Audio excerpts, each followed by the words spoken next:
It's about time with Rashawn's About Time Boxing, aka Mr. Trill 100 Mil. What's up to my About Time Boxing family and the Trill 100 Mil gang?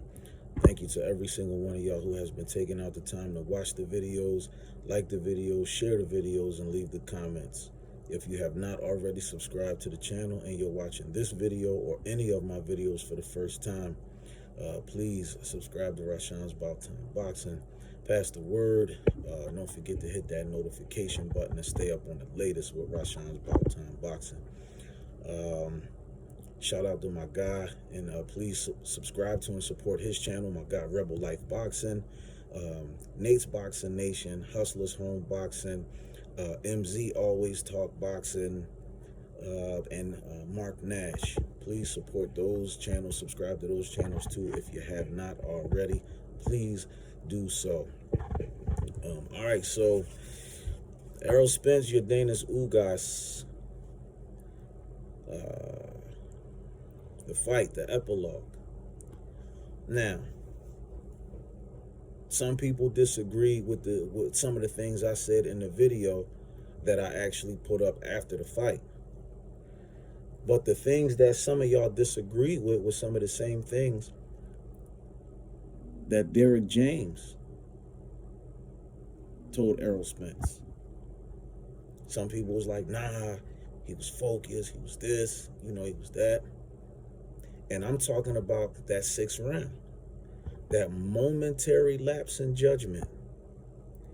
Now, had he been in there with, let's say, a Terence Crawford or another athlete, I would say Jaron Ennis, somebody that's equally skilled. But let's just say Terence Crawford. And that 6th round, that momentary lapse in judgment when that mouthpiece came out and he was looking to the referee, you cannot, okay, listen, i.e. Floyd Mayweather, Victor Ortiz, 4th round. You see what happened. Took his eye off the prize for 1 second, cost him the fight. Now, had that been a Terence Crawford, you don't know what, we don't know what may have happened. And Errol was momentarily wobbled when Spence caught him. And we know Spence was wobbled when Ugas caught him. And we know that Ugas is not really a big puncher. 12 knockouts. But nonetheless, Errol Spence regained his focus, and he closed the show the way a champion is supposed to close the show. He did his job. To that, I salute Errol Spence and take my hat and, tip my hat to him. He did what he was supposed to do. He closed Ugas' eye and closed the show. All right, so now moving forward, shout out to my guy, Real Deal, you know what I'm saying? Kofi's Universe, Wentworth Richardson, Dante Hall, all of y'all that that rock with me. Okay, so now moving forward, as much and as bad as I would love to see Jaron Ennis get his shot against Crawford or Spence, because even when he fight Castillo Clayton, the fight with Errol Spence is more than likely not going to happen. And I'm hopefully I can, I don't want to make this video too long, but hopefully I can explain why. But my point being is this: there's only one fight in the welterweight division that makes sense now, and that's Errol Spence and Terence Crawford, period. That's the only fight that makes sense. Terence Crawford shouldn't look to fight nobody else. Errol Spence shouldn't look to fight nobody else. Those two guys on the marquee, that's the only fight that makes sense for boxing too, period. This is something that boxing needs. Boxing absolutely needs this fight. Anybody that disagree with that, man, listen, I don't know, something must be going on up there. But if you disagree, drop the comments in the comment section below. Let me know why you disagree or why you think boxing don't need this fight. But boxing, in my opinion, absolutely needs this fight. Like a Hagler and Hearns, you know what I'm saying? Sugar Ray Leonard and Hearns, Leonard, Hagler, all of these fights. Yeah, so Spence versus Crawford is a fight that the sport of boxing needs. And for a few different reasons. Just for the history of the sport. And, for when you go back and you look at, the different genres and generations of boxing, just like when people talk about the Alis, the Listons, the Jack Johnsons, the Rocky Marcianos, you know what I mean, the Leonards, the Haglers, the Hearns, the Alis, the Mayweathers, all, just for the sport. So when you go back and when you start talking about those classic great fights, I think that this fight will be one of those fights that will go down as a classic, one of the classic great fights in the sport.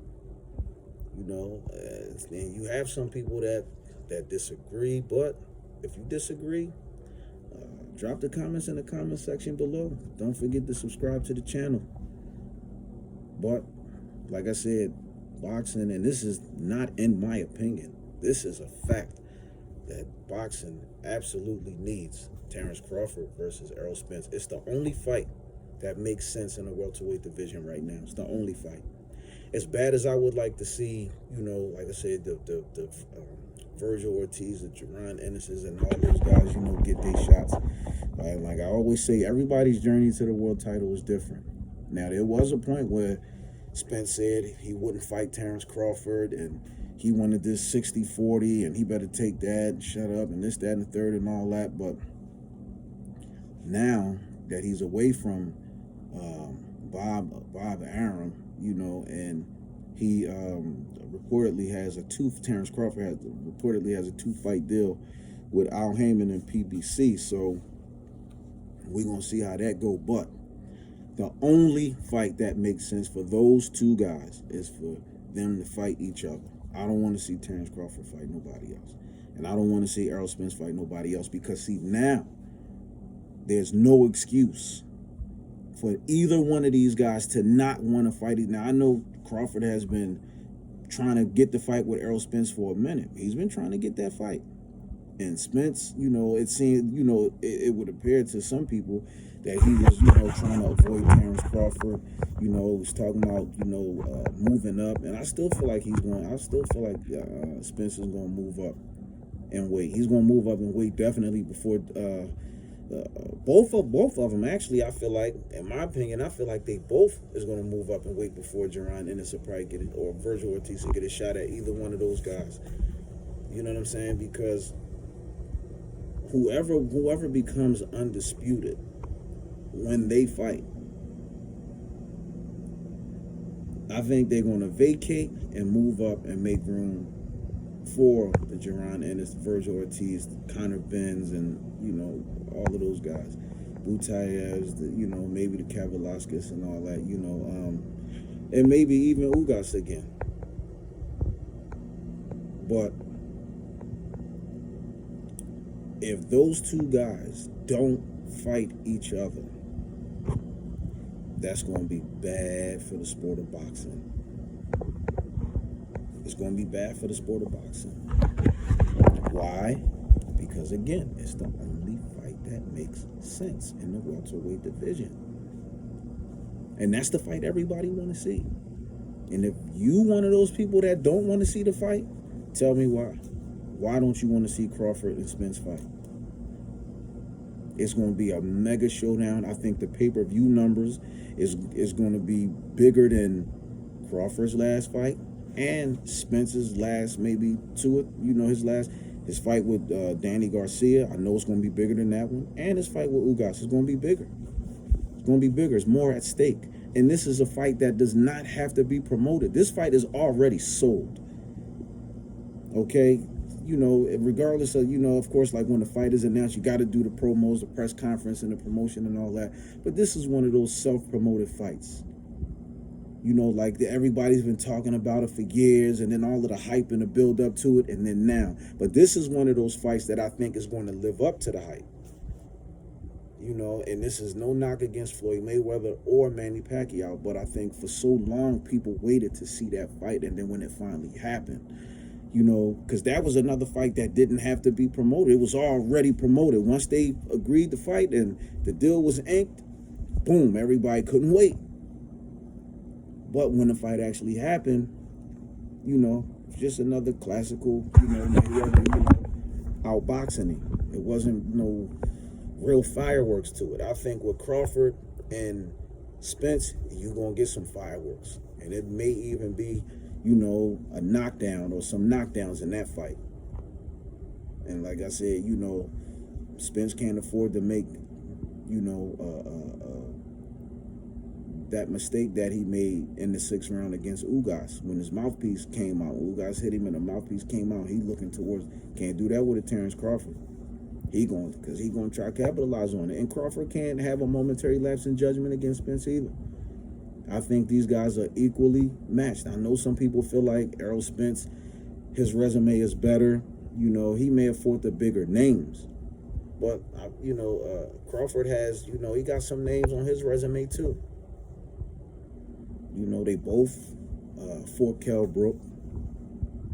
You know what I'm saying?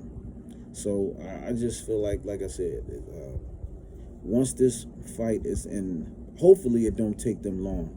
You know, and again, I know some of y'all saying, like, no, it should be, you know, Spence should get, you know, the bigger pot because he got 3 of the belts and this, that, and the third. Like, you take the accolades, take the belts away. And you just look at the skill set, like just those 2 fighters.